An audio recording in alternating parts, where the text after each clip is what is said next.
कांग्रेस ने धोखा किया। धोखा तो तैने किया है, जिस भी पार्टी में गया उसी पार्टी को जिसने तेरे को अगर टिकट नहीं दी तो तैने उसको बाय बाय कर दी 1 मिनट में। तेरे से बड़ा धोखा करने वाला कौन है? धोखा तो तैने टोहाना की जनता के साथ भी किया, रोटियां खुआ के झूठ बोल के वोट ले गया। मैंने बहुत नज़दीक से इस प्रदेश को देखा है। मैंने 4200 किलोमीटर पैदल यात्रा करी है, 90 के 90 हल्के नाप के देखे, लोगों की पीड़ा को समझा है। आज हरियाणा प्रदेश में बहुत सारी ऐसी चीज़ें हैं जिससे लोग दुखी हैं, परेशान हैं, वंचित हैं। हमारा राज बनने के बाद हम पेंशन की बढ़ोतरी करेंगे। जो पेंशन चौधरी देवीलाल ने 35 वर्ष पहले 100 रुपये करी थी, उसको हम बढ़ाएंगे, 7500 रुपया महीना करके देंगे। मत नहीं है, हरियाणा का हर व्यक्ति दुखी है, चाहे कर्मचारी है, चाहे व्यापारी है, चाहे किसान है, मजदूर है, महिलाएं हैं, स्कूल में पढ़ने वाले बच्चे हैं, रेडी फेड़ी वाले हैं। कोई व्यक्ति ऐसा नहीं है जो आज परेशानी है। हर एक आदमी से आज बहुत ज़्यादा भ्रष्टाचार है, अपराध उससे भी ज़्यादा है। आज हालत ये है कि कोई भी शहर में काम करने वाला व्यक्ति जो है, व्यापारी जो है, वो सारा दिन इस बात की चिंता करता है पता नहीं किसका टेलीफोन आ जाएगा, कौन फिरौती मांग लेगा, कौन तेरी दुकान पे आके गोलियां चला देगा, कौन तुझे मार देगा।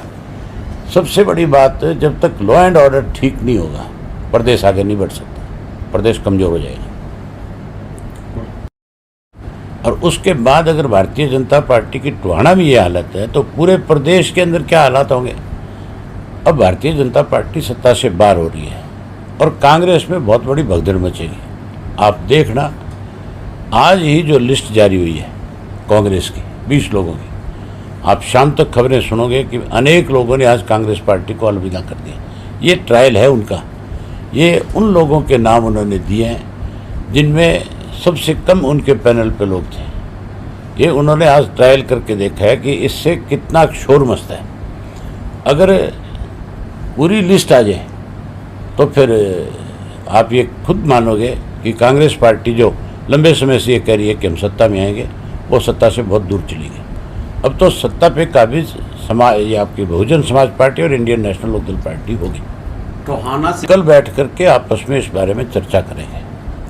हमारा समझौता आपस में हो चुका है, ये तय हो गया कि वो 37 पे लड़ेंगे और हम 53 पे लड़ेंगे। लेकिन कल हम बैठ करके ये तय करेंगे भी किस किस सीट पे कौन कौन लड़े। अगर बहुजन समाज पार्टी कहेगी कि हमें इलाहाबाद चाहिए तो मैं उनको दे दूंगा। हमारा इस बात पे कोई विवाद नहीं है। ये विवाद कोई खड़ा करने की कोशिश करेगा, हमें इस चीज़ को ठीक करना तय कर लेंगे अपने आप। काम करते हैं हम, उसके ऊपर पहले स्टडी करते हैं। ये इसलिए कि दिया था हमने पत्र कि 5 दिन का लंबा एक वीकेंड आ रहा था, लॉन्ग वीकेंड था, और वो 5 दिनों में बच्चे जो हैं आजकल, चाहे वो गांव के हैं, चाहे वो शहर के हैं, चाहे मीडियम क्लास के हैं, चाहे अपर क्लास के हैं, सब लोगों की इच्छा होती है कि जब छुट्टियां हो तो हम घूमने जाएं। उस 5 दिन के वीकेंड के अंदर बहुत सारे लोग हरियाणा के घूमने चले जाते हैं। इससे 10, 12, 15% मतदाता जो है वोट से वंचित हो जाता है। 4 दिन में कोई फर्क नहीं पड़ने वाला। अब 5 तारीख को मतदान हो जाएगा, क्या फ़र्क पड़ जाएगा उसमें? 4 दिन में कौन सा कोई हाहाकार मचने वाला है? ठीक है, कम से कम वो लोग घूमने जाएंगे अपने बच्चों के साथ और घूम के फ्रेश होकर के आएंगे बिल्कुल, और आते फिर भाजपा को और कांग्रेस की अच्छी तरह से तसल्ली कराएंगे। वो लोग हमारी इस चिट्ठी से प्रभावित होंगे और वो इस बात पे, बच्चे भी उनके खुश होंगे, उनके माँ बाप भी इस बात से खुश होंगे कि हमें अगर ये मौका मिला तो सिर्फ इंडियन नेशनल लोकदल पार्टी की वजह से ही मिला है। मैंने बताया ना आपको भी, कल हम इस बात पे बैठ करके तब सांझे पर मतलब अलग अलग बैठ करके तय करके फिर अपनी अपनी सूची जारी करें। तो आने वाले विधानसभाओं में किस प्रकार का प्रचार प्रसार रहने वाला? आज ही हमारी 2 रैलियाँ हैं, पहले कलायत के अंदर है और फिर नरवाना के अंदर है। ये सिलसिला रोजाना चलता रहेगा। कल क्योंकि हमारी मीटिंग है इसलिए कोई रैली नहीं रखी, उसके बाद लगातार इस तरह की रैलियां करेंगे। 4 बड़ी रैली जो है हम चारों कोणों में करेंगे। एक सरसा में करेंगे, एक पलवल में करेंगे, एक जींद में करेंगे और एक उसके साथ अम्बाड़ा में करेंगे। इनमें बहन मायावती जी आएंगी चारों के अंदर। बाकी जगह पे सारे हरियाणा प्रदेश में मैं और आकाश आनंद दोनों जो है मिलकर के चुनाव प्रचार करेंगे। आज मैंने बहुत नज़दीक से इस प्रदेश को देखा है। मैंने 4200 किलोमीटर पैदल यात्रा करी है, 90 के 90 हल्के नाप के देखे, लोगों की पीड़ा को समझा है। आज हरियाणा प्रदेश में बहुत सारी ऐसी चीज़ें हैं जिससे लोग दुखी हैं, परेशान हैं, वंचित हैं। हमारा राज बढ़ने के बाद हम पेंशन की बढ़ोतरी करेंगे। जो पेंशन चौधरी देवीलाल ने 35 वर्ष पहले 100 रुपये करी थी, उसको हम बढ़ाएंगे और 7500 रुपया महीना करके देंगे। हम बिजली, पानी, शिक्षा और स्वास्थ्य, ये जो सेवाएं हैं ये सारी मुफ्त में करके देंगे। मुझे आप जैसे साथी ने पूछा था कि बिजली कैसे मुफ्त करोगे, मैंने कहा मैं स्वयं उदाहरण हूँ। मेरा बिजली का बिल 2.5 से 3 लाख रुपए महीने का आता था और मैं उस बिल से परेशान था कि 3 लाख रुपए महीना बहुत ज़्यादा बिल है।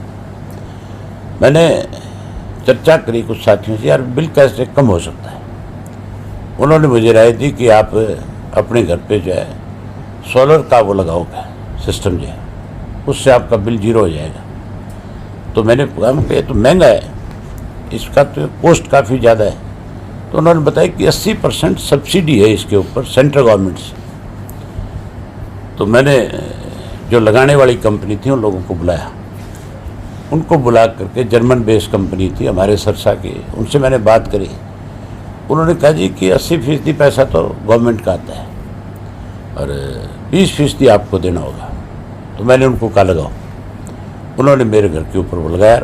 उससे मेरा बिल जो है पिछले 3 साल से 0 बिल आता है। मैंने उसी दिन ये ठान ली थी कि अगर हमें लोगों ने मौका दिया तो हमारा हालत में हर घर में मुफ्त में बिजली प्रोवाइड कराएंगे। 80% का मतलब है कि 100% फ्री है वो एक तरह से। आप मान के चलो उसमें से कुछ तो अधिकारी भी खाते होंगे, कुछ मंत्री तक भी जाते होंगे और बाकी जो लगाने वाला है वो भी उसमें कोई 10%, 5% कमाता होगा। इतना बड़ा डिपार्टमेंट में बिजली बोर्ड का, हम उन्हीं की जिम्मेवारी लगाएंगे कि हर घर पे जाओ और जाकर के पैनल लगा करके आओ और फ्री में लगा के दो सब। जी कांग्रेस ने उनके साथ धोखा किया है, कंपनी की तरह वो काम कर रहे हैं, तो क्या कांग्रेस ने धोखा किया? धोखा तो तैने किया है। जिस भी पार्टी में गया उसी पार्टी को जिसने तेरे को अगर टिकट नहीं दी तो तैने उसको बाय बाय कर दी 1 मिनट में। तेरे से बड़ा धोखा करने वाला कौन है? धोखा तो तैने टोहाना की जनता के साथ भी किया, रोटियां खुआ के झूठ बोल के वोट ले गया। मत नहीं है, हरियाणा का हर व्यक्ति दुखी है, चाहे कर्मचारी है, चाहे व्यापारी है, चाहे किसान है, मजदूर है, महिलाएं हैं, स्कूल में पढ़ने वाले बच्चे हैं, रेडी फेड़ी वाले हैं। कोई व्यक्ति ऐसा नहीं है जो आज परेशान नहीं है। हर एक आदमी से आज बहुत ज़्यादा भ्रष्टाचार है, अपराध उससे भी ज़्यादा है। आज हालत ये है कि कोई भी शहर में काम करने वाला व्यक्ति जो है, व्यापारी जो है, वो सारा दिन इस बात की चिंता करता है पता नहीं किसका टेलीफोन आ जाएगा, कौन फिरौती मांग लेगा, कौन तेरी दुकान पे आके गोलियां चला देगा, कौन तुझे मार देगा। सबसे बड़ी बात, जब तक लॉ एंड ऑर्डर ठीक नहीं होगा प्रदेश आगे नहीं बढ़ सकता, प्रदेश कमज़ोर हो जाएगा।